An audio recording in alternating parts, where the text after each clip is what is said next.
Good morning and welcome to another episode of the Saved and Sassy podcast with myself, Randy Mendez, and my co-host, Crystal Riley. Good morning, friend. Good morning.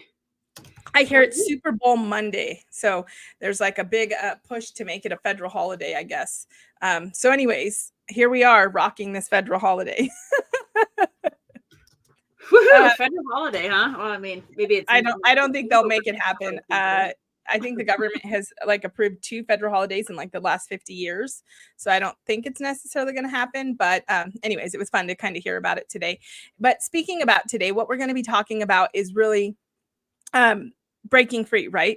And we're going to be referencing Psalms 55:22, where we can really just talk about the power in surrender and the power that comes with intentionality and intentional surrender, right? And one thing I wanted to say to just kind of start the conversation off is I think sometimes some of our listeners are like, well, what the heck really is surrender? Like I've got that question a few times, right? So surrendering to God means to kind of relinquish control, not kind of. I mean, it is actually it means to relinquish control and place the trust in His wisdom and His guidance. Boy, it's Monday morning. Can you tell, friend? Also, it means that we're entrusting our burdens, right? And I think this one's a really hard one for us as women, especially mothers, to entrust our burdens and acknowledge that He has the power to handle our concerns, right?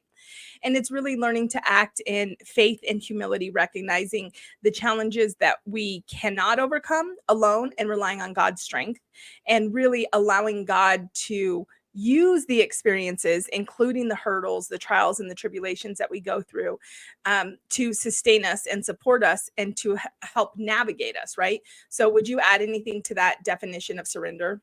No, I mean, it's really hard to do. But when you get there, you get to live in peace and freedom. Yeah. And it's indescribable when you actually really live in that. So, but we can talk about it. Well, and I think it's important for our listeners and our viewers to know that, even living in surrender doesn't mean, I don't think you've ever arrived, right? I just don't think that there is a time as I don't think, regardless of where your walk is, I think even those that are, leading the walk, the pastors and the people ahead of us, I don't even think that they've ever fully arrived, right?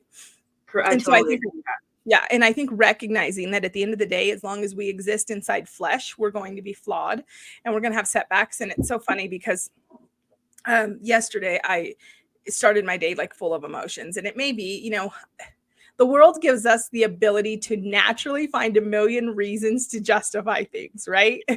And so I happen to know it's like that time of month. Aunt Flo's here.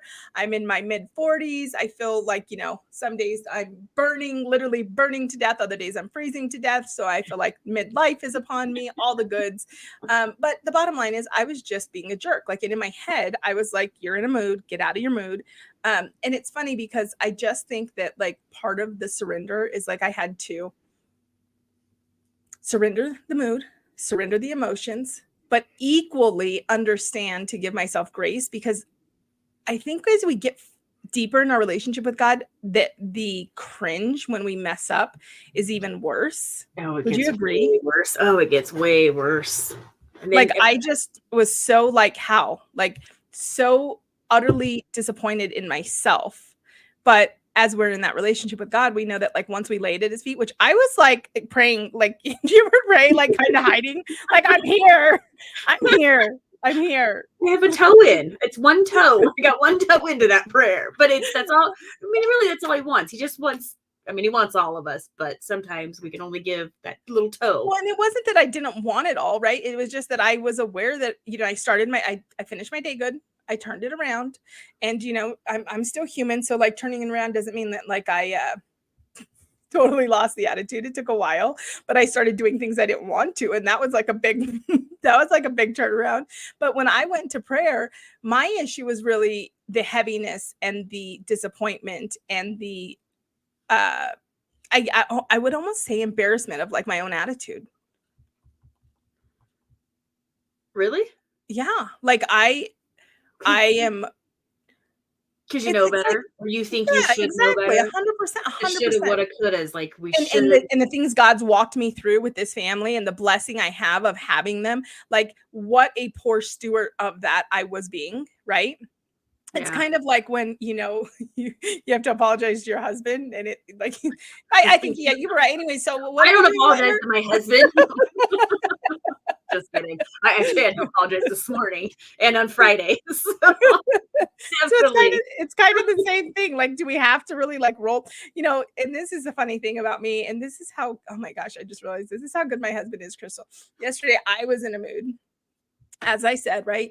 And I liked, again, I like to justify because I'm human. And so I was, part of my issue later on in the day is I wanted to make sure there was enough food for everybody. I wanted to make sure there was enough chicken wings for everybody. And so I was, having whatever, a little bit of a hissy fit because, and needless to say, we had plenty of food. But somehow by the end of the day, I was like to my husband, I was like, babe, you need to apologize. You're not gentle enough with me.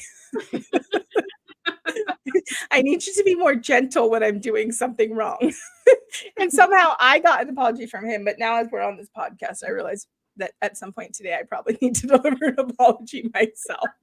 So not to get off topic, but I mean, this is the realness of like living in surrender. It's kind of chuckling, but seriously, also, when you live in surrender, when you do mess up, immediately laying it at God's feet, no matter how hard it is, right? Like we're prideful, so it's hard to lay it even at God's feet, acknowledging it and then making it right. I think that, that's another thing too, is seeking wisdom from God to course correct. That's part of, I don't think, and I don't want our listeners to think that at the point you surrender, like the work stops. Does that make sense? Because No, the because work because doesn't we know stop. God has a big power, but that doesn't mean that he's coming in like, you remember Punky Brewster back in the 80s? She had that little animal that like cleaned her whole house. Like when you surrender, God does not like come around with the magic wand and keep everything perfect. That's not what surrender means. But surrender means that you live in a state that you allow him to work through you and work through the situations. And that's kind of where the magic happens, when you understand the perfection isn't going to happen just because you're in that depth of a relationship with God. In fact, that's when the refinement is going to happen. The refinement is going to happen. And I think that that's where we have a really hard time as Christians, is like understanding that the closer we get to God, the more time we spend in refinement.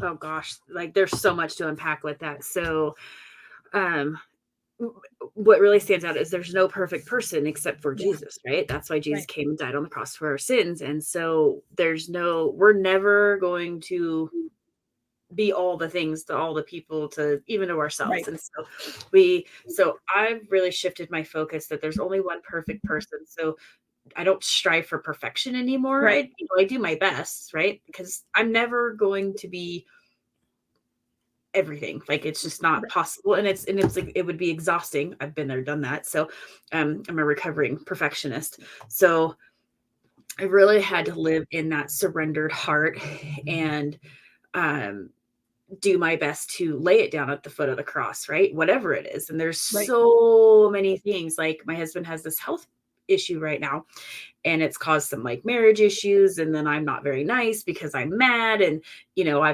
had to apologize to him not once but twice in the last couple of days, and that's not fun. I don't want to apologize because he's the jerk. No, he's not really. It was me.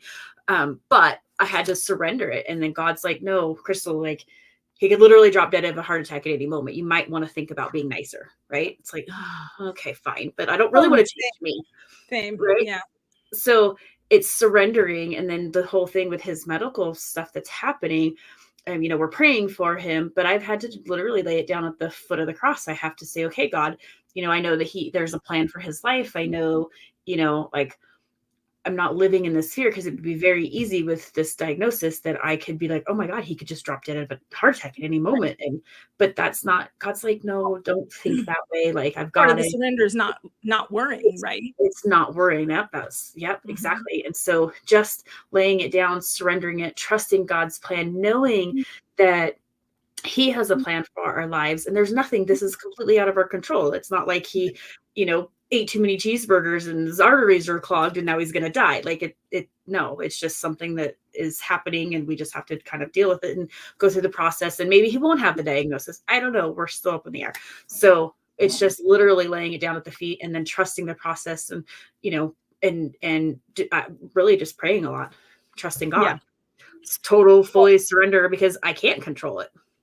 Well, and it's kind of like, it's one of those things too that, when people ask us, well, how do I pray? Right. Well, you just have a conversation with God. And of course, as your knowledge, about, kingdom principles and about biblical things, it expands, and your relationship with God expands, then the prayers change. Right. And it's Mhm. the same thing with surrendering. Right. But Matthew 11:28 tells us to come when we're weary, come when we're burdened. Right. And that it's actually in God that we will find the rest, right? And to have a gentle and a humble heart. And so I think that remembering that just coming to God is half of it, because how often do we, especially in a society that says you can do it all, right? The female can Mhm. do it all. You can do anything. You are capable. You need no one. You are independent. So we live in this world that screams, be this strong, independent woman that needs no one. But in actuality, that is absolutely not who we're called to be, right? We're not only called to be, surrendering everything, to God's feet, but we're called to be in community, and we're called to be in fellowship, because we actually need to be surrounded by other people to hold us accountable. And I will tell you, sometimes what course corrects me more than anything is the thought of the people around me, and how, like, again, because the way the world feeds us, when we internalize a lot of things, I think we can start to give ourselves permission and justification, Mhm. because we can start to see what's done to us, how it impacts us. And all of a sudden, our permission and our justification to do certain things just begins to mount and mount and mount. And all of a sudden, we're very comfortable with where we are. And when we don't have church, we don't have community, we don't have fellowship, and we don't have transparency, and we don't ever share, hey, I was this way, or I did this, for somebody to say, dang, yeah, you screwed up, right? Like, one of the things my husband has been doing, Crystal, and we've been married 30 years, and he's never really done this, but like, he's just called me out, because I kiddingly, but seriously, always tell my mom, well, yeah, we bicker, but it's your fault because you didn't give me a sibling. So like, you have to be my sibling and my mom, right? And I'm probably at the age where I shouldn't even bicker with a sibling, right? But I mean, maybe. I'm just saying. But my husband would be like, that wasn't cool. And he'll just like put it on my radar. And if it wasn't for that person, even though I'm surrendered, I'm not, like, how often do we surrender, but then we just kind of, all of a sudden it's been 3 days and we haven't talked to God. It's totally true. I mean, and it's easy to not bring God into everything that we do, but he Right. really wants to be at the forefront of everything. He just wants us, he wants our hearts, he wants our minds, he wants us to, think, pray, ask him what to eat before we eat. I mean, that's like, he really would like us in, he would like us to invite him into all the details. And we don't do that because we do live in the flesh. And, Right. is it weird? Hey, God, what do you want me to eat today? Should I eat an apple or a cheeseburger? Right? I'd like the cheeseburger. So I'm not really going to ask God. I don't want to eat the stupid apple. So I Right. know Right. what I'm going to say. I was to say that I have my water, and I was like, I took this bulking season that was supposed to be a joke, and I really ran with it, and now I'm 20 pounds up. But you said something really powerful right there. Is you said, praying even over our food so that we're intentional, and that is the next component, right? So Mhm. surrender is when the thing is 9 times out of 10, surrender is the something's in front of us and we're laying it down. So whether it's a fear, whether it's a worry, whether it's a stress, whether it's a past action, we're laying it at God's feet and we're trusting him with it. But what can really get powerful is when we combine that with intentionality. Mhm. And so it's like, whether it's after we've surrendered it, maybe it's being intentional in course correcting, or maybe it's being intentional in like actually starting to change those behaviors permanently, right? Um, and then also just pausing, and we talk about this a lot, Crystal, learning to live a life that is responsive and not reactive, Mhm. right? That's so And important. I would say that the key to being responsive versus reactive is absolutely, without a doubt, intentionality, wouldn't you? Oh, absolutely. I think intentionality, that's my word. Intentional is my word for 2024.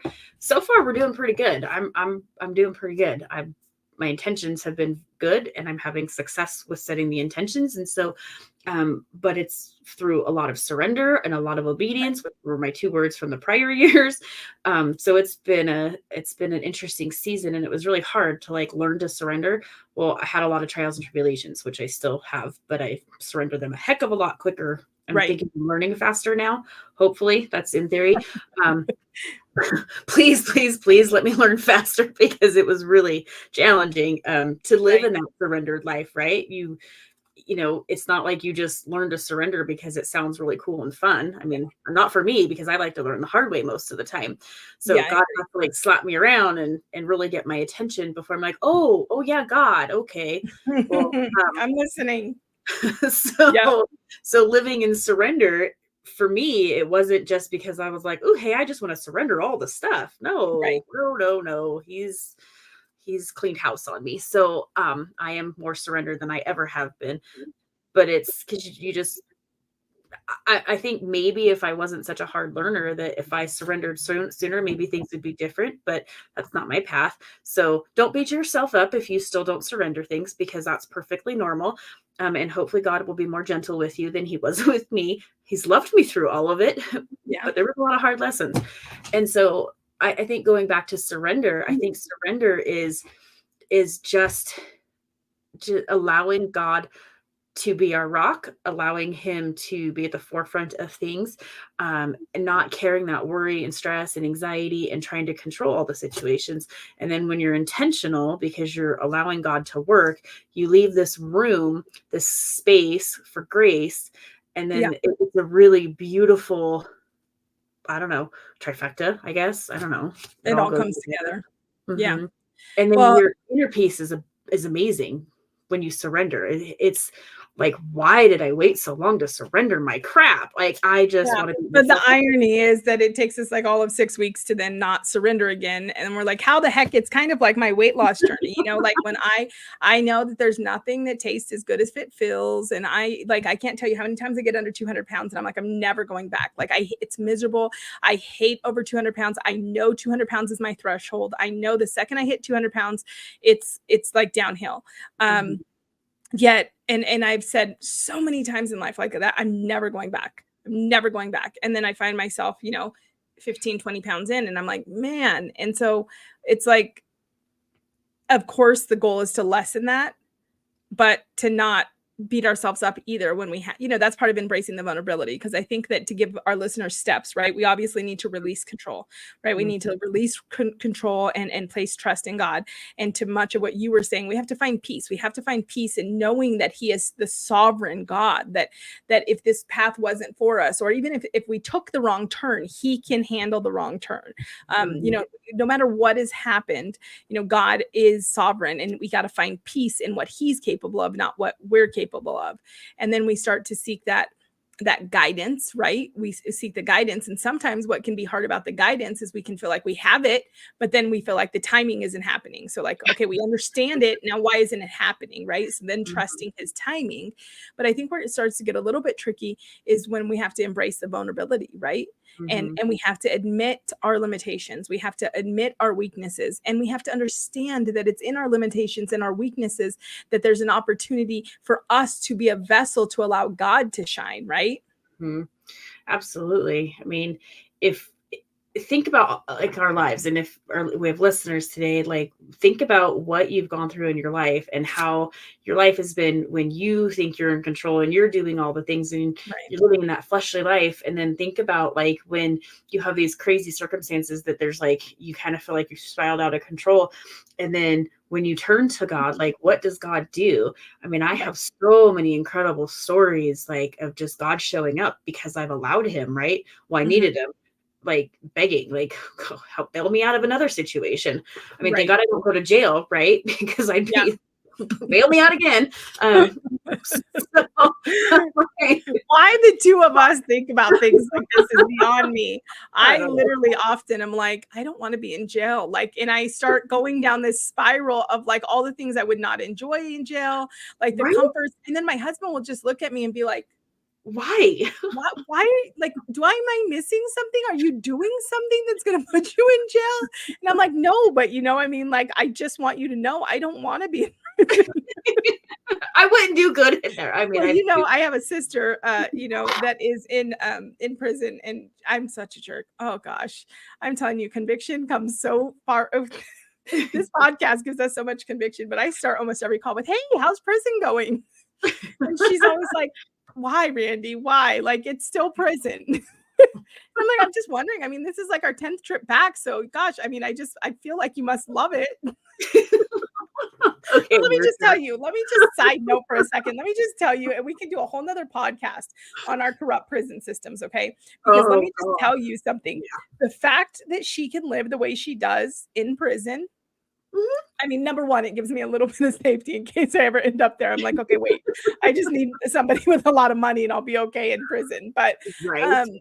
But like it's so crazy. Literally, it's just a profit center. It's a profit center. The amount that she pays for, like, you know, she can't eat jail food, so she has like special food, and she has to have her TV, and she has to have it, and it costs an arm and a leg. So yeah, don't get me started on that. That's a whole nother topic. I keep telling her, and all kidding aside, from the day she got sentenced, you know, of course, my prayer and my desire was for her not to go to prison. But I had a bigger prayer than that, which was, God, I will trust you with whatever's necessary for her to once and for all end her addiction. Right.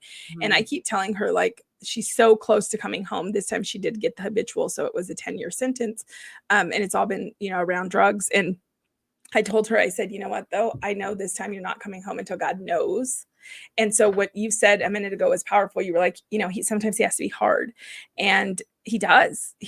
And I think that part of the vulnerability that we go through is recognizing that we needed the harder punishment, that we needed the louder awakening, right?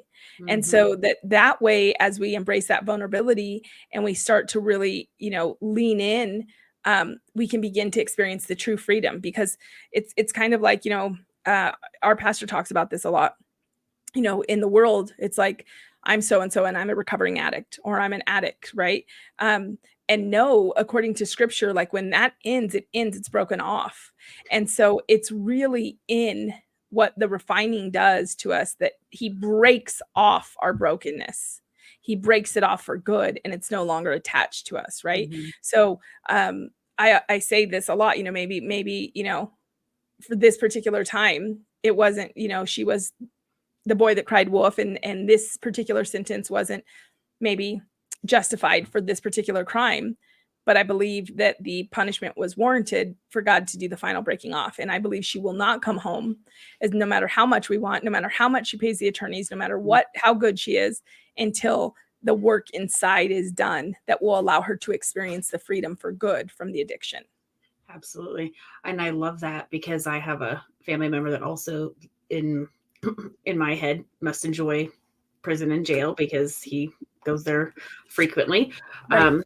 And I do, this time I prayed for him to go to prison. I've prayed, you know, for him to make some changes and to seek God and things. And so he's actually starting to talk about God, which is great, because you know, he really wasn't. Sometimes he does. And but it's an interesting place. And I pray for him to surrender to God, and I pray for him to talk to God, so that he comes out and he can be who God desires for him to be, and not stay in his addictions and in the path that he's been in. And so I think prison's a great place for some people. I still don't want to go to prison. Well, I also, and I would probably not survive. Right? Well, this is also like limiting beliefs. But see, I also believe, and this is something my sister's challenged my thought process on, and she's probably has more truth in it, and there's probably more biblical truth in her perspective than mine.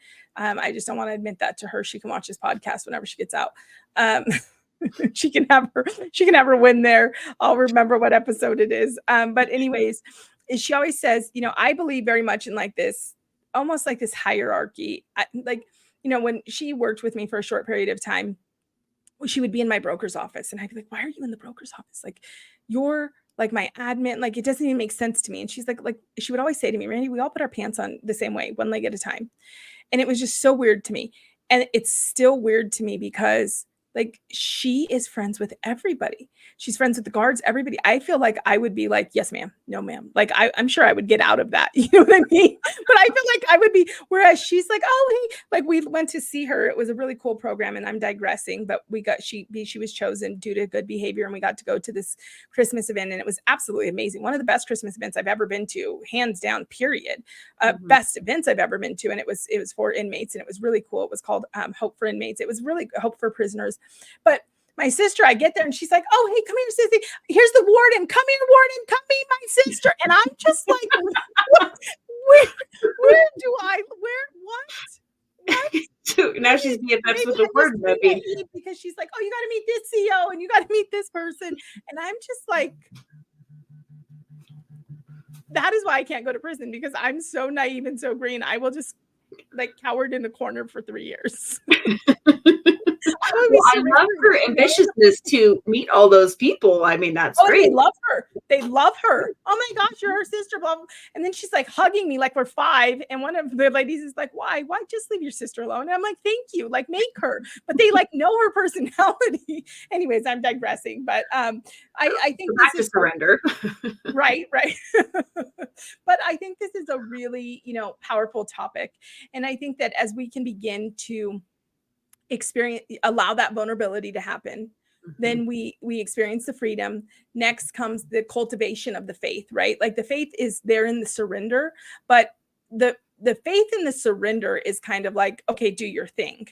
The faith in the cultivation is like, I see you, I feel you, I know your presence. And then you get to lean in. You get to lean in on God. You get to lean in on community. You get to lean in on people. And then that cultivation of faith stimulates gratitude. And now we've moved right from the weary and broken, like, Matthew references. And when we've moved from just laying it down at his feet because we just don't know what else to do, to being filled with gratitude.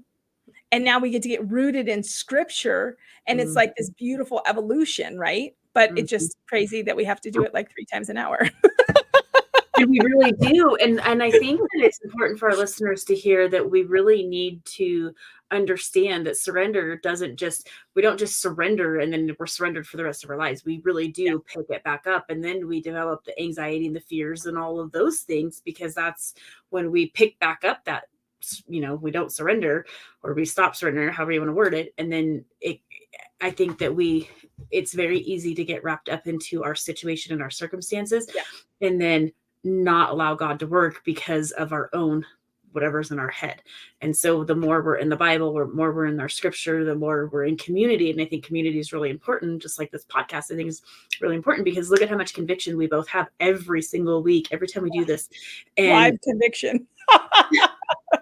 Yeah, it's super fun. Usually it's me, so yay for you today. But I think it's really great, and we need to be in community, and the more that we're in community and the more we're open and vulnerable, because I think as women, we also have that stigma that we're supposed to be like these strong, amazing people that like don't have any feelings. Like I've been talking with my daughter about how she's like, no, I'm fine. I don't need to feel that. It's like, well, why don't you need to feel that? Your feelings are important, right? Like you should be able to express it. So you need to figure out how to word it to where you don't seem like a raging lunatic. Like we can work on that, but you still got to get it out, because you have to be able to resolve, right? There has to be it. So we talk a lot about that kind of stuff. So I agree. And I love that we get to do this as well. And so real quick on that note, if you're listening to the podcast, thank you so much. Please leave us a review. Give us a 5-star. If we're 5 stars, don't give it to us if we're not. But if you have a 2-star, if we're not, yourself. But please rate us. It does really help us to continue to grow the platform and to reach more women. And that is our heart, to, help more women rise and take ground for the kingdom. And also, if you are not in our Facebook community, the Saved and Sassy Society, get over there. We're still working on it. And as I utter the words, get over there, I feel the conviction hit of like, get over there yourself and do more work, Randy. So it is coming. But thank you for tuning in, and drop a comment in if you're watching the live stream later. I know that there were a few comments as we were going. And so anyhow, let us know if this was helpful for you. And we would love to hear your testimonies, and we would love to be the part of that community that you get to lean in on. So have a wonderful Monday. Bye, everybody.